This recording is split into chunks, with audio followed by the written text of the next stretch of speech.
6:36, talk about family drama. It took center stage in a courtroom. A mother lecturing her daughter, convicted of shooting her boyfriend 7 times in front of their child. You reveled in disrespect, foolery, and ignorance. You repeatedly hurt the family. A lot of people talking about this one. Liza Lucas at the Bridge, tracking your reaction.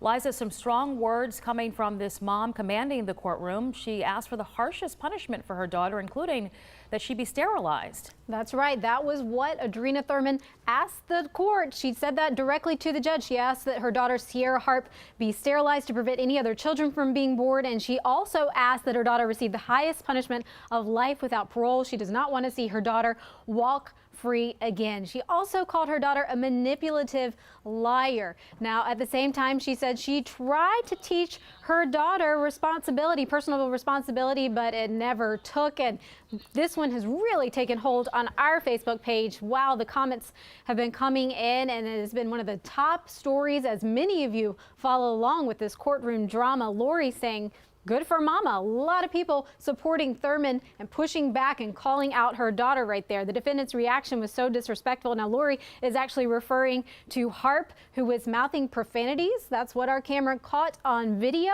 And moving forward, other comments coming in. Donna, more support for mom right there. Beverly, however, said, "Regardless of my pain, I could not do this as a mother, but I feel her pain as well." So this is just one that has captivated people on social media. That sentencing has not happened yet. We'll keep you posted here at the 11 Alive Bridge. And in the meantime, Fran, I'm going to turn it over to you.